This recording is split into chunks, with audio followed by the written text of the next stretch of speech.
Hello dear students, education classes स्वागत है। छत्तीसगढ़ राज्य ओपन स्कूल परीक्षा 2022 के लिए मॉडल प्रश्न पेपर प्रश्न जो पिछले वर्ष 2018, 19, 20 और 21 के जो क्वेश्चन है उसमें से मोस्ट सेलेक्टेड प्रश्न को इसमें डाला गया है दोस्तों, जो कि इस वर्ष जो है पेपर में पूरे आएंगे। 80 से 90% के पूरे प्रश्न जो है इसमें फंसने हैं। ये 75 नंबर का होता है विज्ञान का, ये विज्ञान विषय है। इसके बाद आपको इंग्लिश मीडियम का भी मिलेगा, है ना। तो आइए सॉल्व करते हैं एक एक करके सारे क्वेश्चन आंसर। सबसे पहले देखिए निर्देश, सभी प्रश्न अनिवार्य है। प्रश्न क्रमांक 1 वस्तुनिष्ठ प्रश्न होता है दोस्तों। वस्तुनिष्ठ यानी कि 1 नंबर का होता है और सही विकल्प है, खाली स्थान है, सही जोड़ा मिलान करना, इसको 1 नंबर का प्रश्न है। 15 नंबर का, ठीक। प्रश्न क्रमांक 2 से 7 में 2 अंक निर्धारित है, शब्द सीमा 30 है। प्रश्न क्रमांक 8 से 13 में प्रत्येक में 3 अंक निर्धारित है, शब्द सीमा 50। प्रश्न क्रमांक 14 एवं 15 में 4 अंक निर्धारित है, शब्द सीमा 75 है। तो इंस्ट्रक्शन हो गए। आइए प्रश्नोत्तर शुरू करते हैं।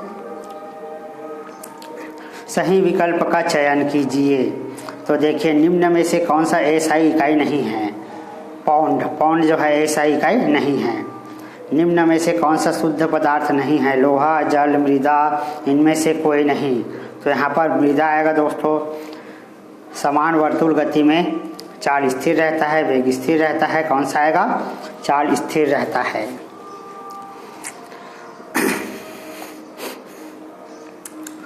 जब किसी के पास 0.01 न्यूटन का बल लगता है तब किया गया कार्य 1 जूल है। पिंड विस्थापित दूरी क्या होगी? तो यहाँ पर 100 मीटर आएगा दोस्तों। इसको सॉल्व कर लेना आप लोग, है ना, ठीक है। रिकेट्स निम्नलिखित के अभाव से होता है। विटामिन डी के अभाव से।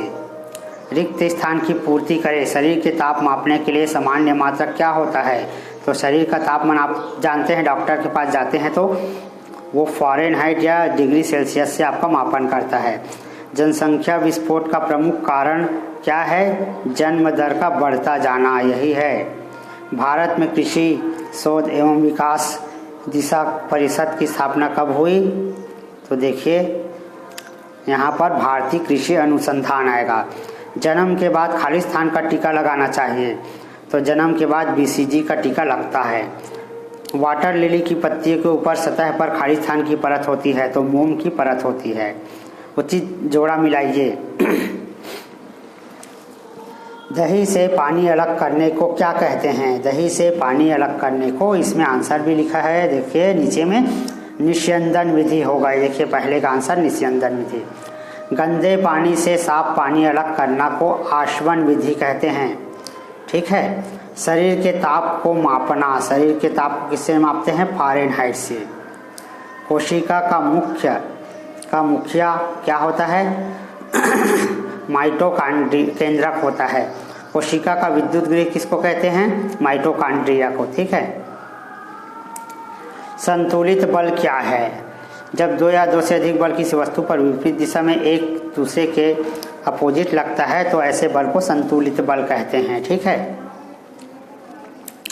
प्रश्न दूसरा, बस की छत पर सामान को रस्सी से बांधने का सुझाव क्यों दिया जाता है? जैसे बस जब जाता है तो हम उसके ऊपर में जो है अपने सामान को रख देते हैं, ऐसा क्यों करते हैं? क्योंकि जब गाड़ी चलते रहती है और अचानक ब्रेक, मैं जो बोल रहा हूँ उसको सुनना भी है दोस्तों। जब गाड़ी चलती है ना, तो जब ब्रेक लगाया जाता है ना, तो उसमें जड़त्व के कारण जो है बस तो रुक जाता है, परंतु जो उसके वस्तु है वो भी गतिशील रहता है, तो गिरने की का डर रहता है। इस वजह से उसको बांध कर रखा जाता है, ठीक है। प्रश्न चौथा, ऊर्जा के विभिन्न रूप कौन कौन से हैं? तो ऊर्जा के 3 रूप होते हैं, ऊष्मा, प्रकाश और विद्युत। प्रश्न 5वां है, वास्तविक और आभासी प्रतिबिंब में, है ना, अंतर देना है दोस्तों, ठीक है। तो देखिए अंतर यहाँ पर, वास्तविक प्रतिबिंब को पर्दे पर प्राप्त किया जा सकता है, जबकि आभासी प्रतिबिंब को पर्दे पर प्राप्त नहीं किया जा सकता। वास्तविक प्रतिबिंब प्रकाश किरणों के पर्दे पर मिलने के कारण बनता है। आभासी प्रतिबिंब प्रकाश किरणों के पर्दे पर मिलते हुए प्रतीत होने के कारण बनता है। डार्विन के 2 प्रमुख योगदान लिखिए। तो देखिए डार्विन के योगदान क्या क्या है? उनके विकास की अवधारणा ने जीवन और पृथ्वी पर उसकी विविधता के प्रति हमें समझ में क्रांति ला दी। उन्होंने बताया कि प्रकृति वर्ण विकास की प्रक्रिया है। इसके बाद है वर्षा जल शुद्ध है या अशुद्ध, अपना उत्तर एक कारण के साथ दीजिए। तो वर्षा का जो जल जो है सबसे शुद्ध होता है दोस्तों। इसका कारण क्या होता है, जब बादल बनता है तो बादल में से जो जल है ना, वो नीचे गिर जाता है और वाष्पीकरण के कारण जो है वह शुद्धियाँ नीचे रह जाती है। इसी कारण वर्षा का जो जल है वो शुद्ध होता है। मानव शरीर के अंगों द्वारा परिशुद्ध मापन क्यों नहीं किया जा सकता। जैसे हमारे हाथ पैर होते हैं उससे हम कई बार नापते हैं दोस्तों, है ना, 1 मीटर हुआ, आधा मीटर हुआ, ऐसा करके। तो हमारे शरीर अलग अलग मनुष्य के शरीर का जो अंग है भिन्न भिन्न आकृति का होता है, इस वजह से परिशुद्ध मापन नहीं किया जा सकता। ठीक है, दिए गए सूत्रों के द्वारा उनके आणविक द्रव्यमान बताना है। तो ये फार्मूला है दोस्तों, इस फार्मूला से आपको इसके मान को निकालना होता है। देखिए ये फार्मूला है ना, किसी भी का आणविक द्रव्यमान निकालना हो तो इस फार्मूला में मान रखना होगा। कार्बन के कितने परमाणु हैं, 2 परमाणु का द्रव्यमान। हाइड्रोजन के 4 परमाणु, देखिए इसमें 2 और 4 लिखा है, ये वाला ये इसी को लिखना है। अब इसको गुणा कर देंगे, देखिए इस प्रकार से 28 आएगा इसमें। H2O का आणविक द्रव्यमान, तो हाइड्रोजन के 2 परमाणु और हाइड्रोजन के 4 परमाणु का द्रव्यमान। ठीक है, इसी प्रकार सभी का परमाणु द्रव्यमान आप लोग निकाल सकते हैं। इसके बाद प्रश्न 10वां है, जैव ईंधन को एक अच्छा ईंधन माना जाता है, फिर भी हमारे देश में जीवाश्म ईंधन के स्थान पर इसका व्यापक स्तर पर प्रयोग नहीं किया जा सकता है, क्यों। तो जैव ईंधन का व्यापक स्तर पर उपयोग न होने के कारण निम्नलिखित है। जैव ईंधन पेट्रोल ऊर्जा दक्ष नहीं है। जैव ईंधन का मुख्य घटक अर्थात मीथेन पर्यावरण के लिए हानिकारक होता है। जैव भार को उत्पन्न करने तथा इसे इथेनॉल में परिवर्तित करने, इन दोनों दृष्टियों से ही जैव ईंधन उत्पन्न करने का अपेक्षाकृत महंगा स्रोत है। हीरा और ग्रेफाइट में अंतर देना है दोस्तों, 4 अंतर। तो देखिए हीरा क्या होता है, हीरा अत्यधिक कठोर होता है जबकि ग्रेफाइट नरम होता है। चालकता, हीरा रंगहीना हो गया है दोस्तों, सॉरी यहाँ पर रंगहीन होगा, ये रंगहीन है। ठीक है, इसको रंगहीना नहीं लिखना है। यह काला भूरा होता है। हीरा ऊष्मा का सुचालक है, यहाँ ऊष्मा व विद्युत दोनों का सुचालक है।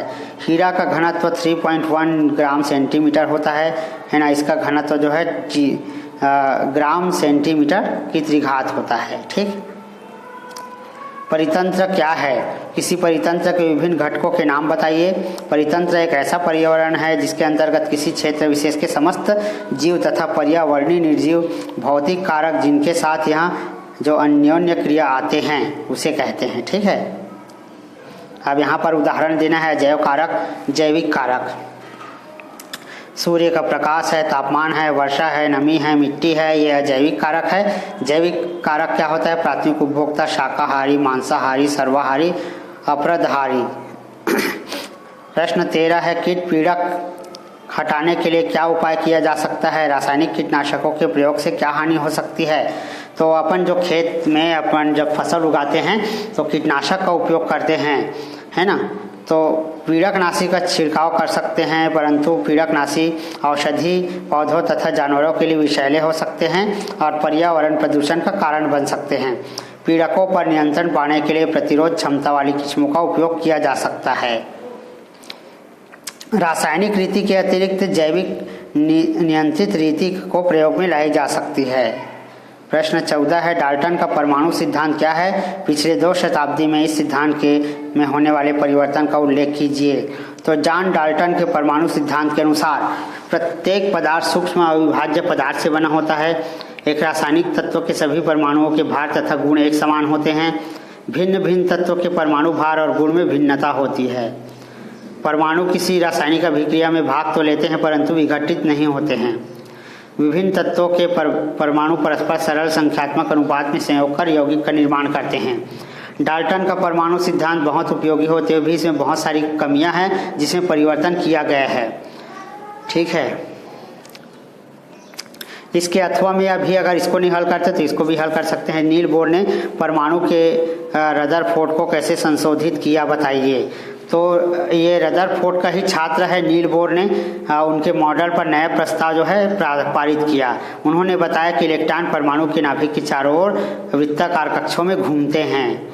नाभिक के चारों ओर बहुत से वृत्तीय कक्षाएं होती है, परंतु इलेक्ट्रॉन कुछ निश्चित कक्षाओं में ही बिना ऊर्जा उत्सर्जन किए घूमते हैं। वृत्तीय कक्षाओं को ऊर्जा स्तर भी कहते हैं। इसको 1, 2, 3, 4 या KLMN अक्षर के द्वारा दर्शाया जा सकता है। इलेक्ट्रॉन वृत्तीय कक्षाओं में घूमते हुए ऊर्जा उत्सर्जन या अवशोषण में बदल जाते हैं।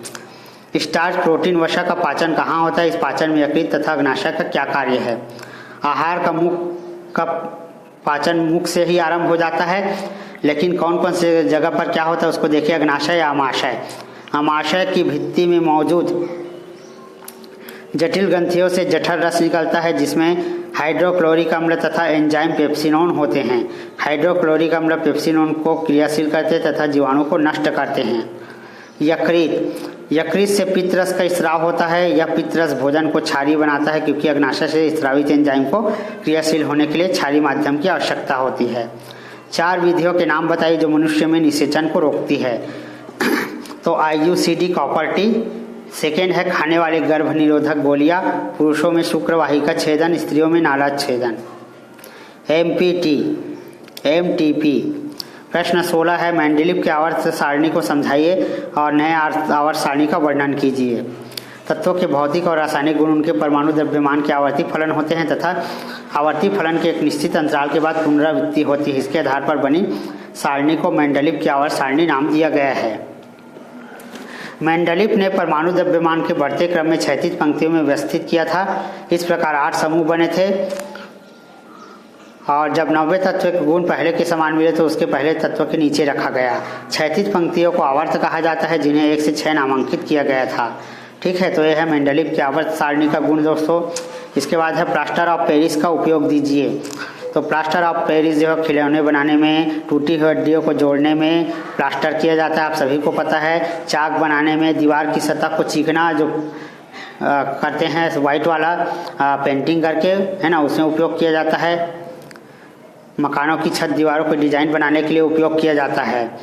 ठीक है, तो इसके आगे का भाग जो है जल्द आएगा दोस्तों, है ना। यहाँ प्रश्न 16 तक को सॉल्व किया गया है। प्रश्न 17, 18, 19 3 क्वेश्चन और बचे हैं, है ना। इसको आपको पढ़ना जरूरी है, यही आएगा दोस्तों पेपर में 100%, है ना।